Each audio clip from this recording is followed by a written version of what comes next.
I'm sorry. No, I know this is. Oh, we gotta do this take again. What's going on, everybody? It's Deaize, Deaize. I'm ambidextrous. I can't afford an off night. I've been in high demand in high school. I went to prom twice, and you know I'm putting drip on like it's prom night. You niggas' outfits is fishier than the Albright. Speaking of fish, you a guppy. I'm a shark type. I'm the type to weigh the pros and the cons type. It's been a million things that could have dimmed my light, but I'm still shining. That's the story of my life. Born and raised in Fort Washington, Maryland, Oxon Hill-ish area. My whole life, literally my whole life. Like country-ish area, suburban country-ish area. So, I mean, growing up was, I wish I could go back. I mean, but lie, you know what I'm saying? Like, I took a lot of stuff for granted as far as like the times, like how much of a lack of responsibility you have until, you know, you become an adult. I say that to say I wasn't really like one of those people who's like always outside and stuff. Like, you know what I'm saying? Like most of my leisure time was spent like, you know, messing around with my sister, or like we would go, you know, and like do stuff around the house, or, you know, linking up with family members, vacations and stuff like that. I think it was your intro.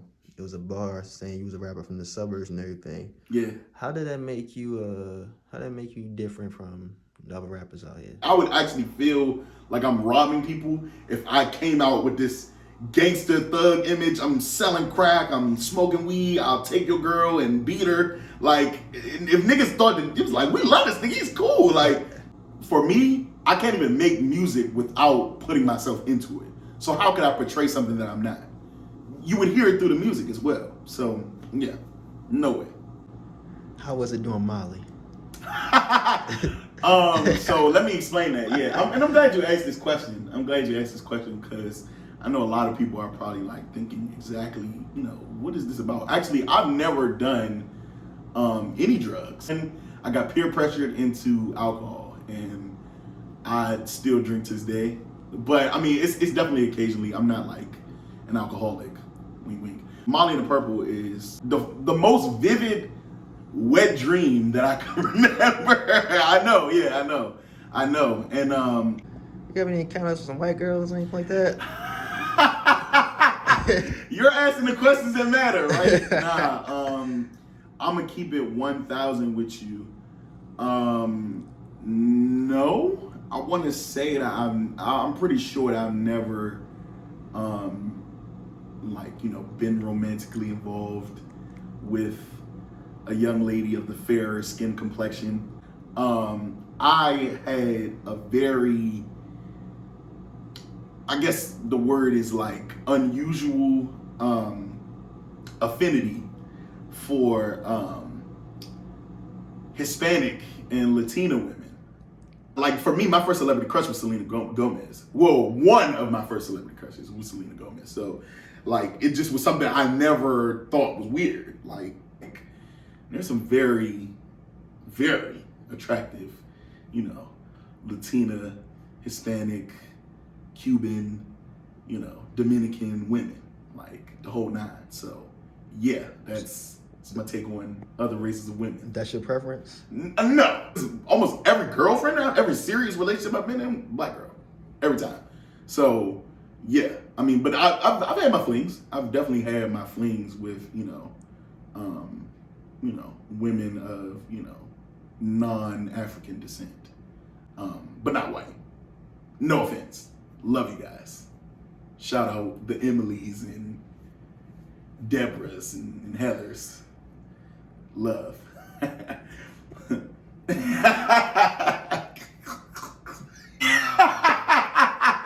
What gets you out of bed? Well, obviously God, you know, bless me with another day. That's how you wake up. So that's number one. And then I think for me, the ambition to be great at all costs. Legacy. Yeah. In every aspect. Family, friends, culture, profession, creatively. If I didn't make a substantial impact in those areas, I failed at life. 1302 is your mixtape, man. Right. So the overall deal is, you know, a representation of where I come from, basically, is what I'm, portraying. Usually rappers come out and rep their set, rep their hood or their gang, what have you. Me, it's a building. It's a building. It's a home. It's my mother, my father, my sister, straight up. Working on some music or rehearsing some lines or, playing a video game, taking a nap, watching TV, spending, like all of those things, like I think cultivated, who I am, living in that house. And then, the project is about becoming a man. I think it turned out okay. If I do say so myself, kudos to my parents, obviously. Or shouts out, kudos is such a white people word. But yeah, again, wow, no white people slander. I love me some white people. That sounds really bad. But yeah, no. You eat ass, sir? What? Hold on, no, hold on. Nah, that's crazy. That's crazy. Kanye West. Kanye.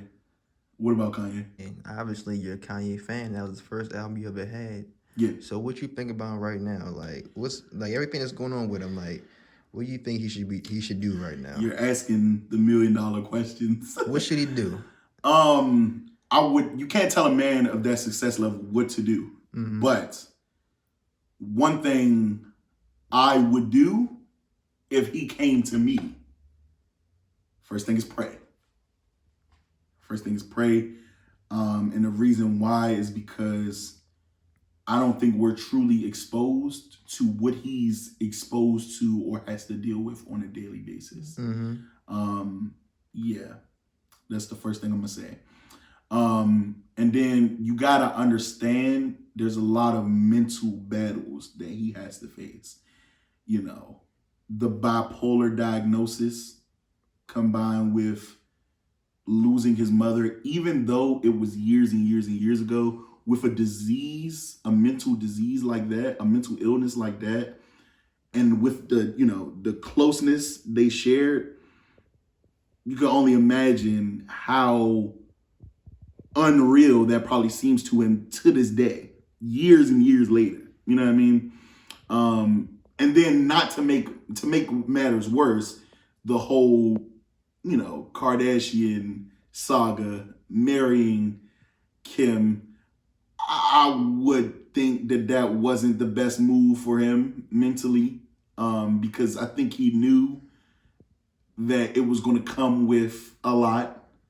And now at the point of divorce, like after really falling in love, it leads to, insanity. And then now that there's kids, it's probably even worse than it would have been without kids. So honestly, I'm gonna be honest, I hated to see, them hit the, divorce terms, like the separation, all of that, because I felt like literally once it got to like maybe 5-10 years, it made me think, well, maybe they're the only two people good for each other. You know what I'm saying? Like maybe this makes sense. Like, you know what I'm saying? But yeah, no, I mean, for me, I would just pray for Kanye. I mean, it's a lot going on. And then as far as the presidency, which is, obviously the hottest news out, I'm not gonna lie to you. Hey, he taking his campaign a little more serious in 2020. I'm not gonna lie. I was considering, really hearing what he had to say to see if, it would sway me to vote for him. Now, if I could be honest, it would take a lot of convincing to get me, like a lot of convincing. You would have voted for Kanye previously. Had he taken his campaign a little bit more serious, and had a legitimate, because I think the message was on the right track. Mm-hmm. I do. Specifically the rally, if you really watch the entirety of that rally, with the, when he started crying about the abortion and stuff like that, there was a lot of good points. You believe in abortion? You know what? I believe in the right to a choice. Mm-hmm. I definitely believe in the right to a choice. If it was me, mm-hmm. circumstantially, if that's a word, the circumstances would have to promote what myself and the young woman, that I laid down with decision would be. You believe in marriage? Absolutely. Absolutely. Absolutely. I have to get married one day. Seriously. Ain't nothing out here in the streets long term. Straight up. Straight up. Nice. And let me just say, the right to choice is very important to me. Again, getting mad personal, because there was a time where I didn't. So, yeah, like I've been told before, yeah, nigga, I'm keeping it. So, I know how it feels, and I'm not a woman. So just imagine how much worse it would be for a woman.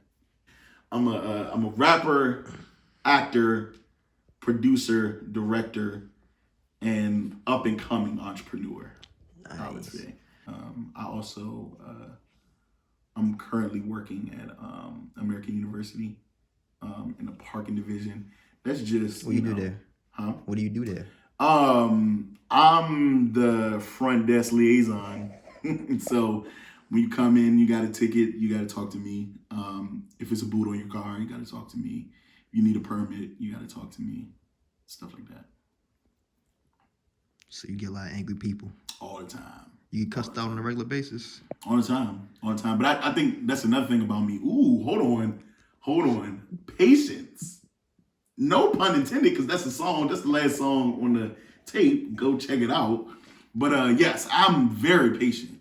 I have very good patience. I work with kids too. That's one of my ministry endeavors. So that makes you good with single mothers. Hold on. First of all, because I see what you're trying to do. Let me just point out, I would never turn down a young woman who has a child. It'd be more about me and you's relationship than the fact that you have a child. But what I will say is, it's nice that I don't even eat. So I'm very much not ready for the responsibility of a child. What are those? Let us know what are these. That new swag. What is it?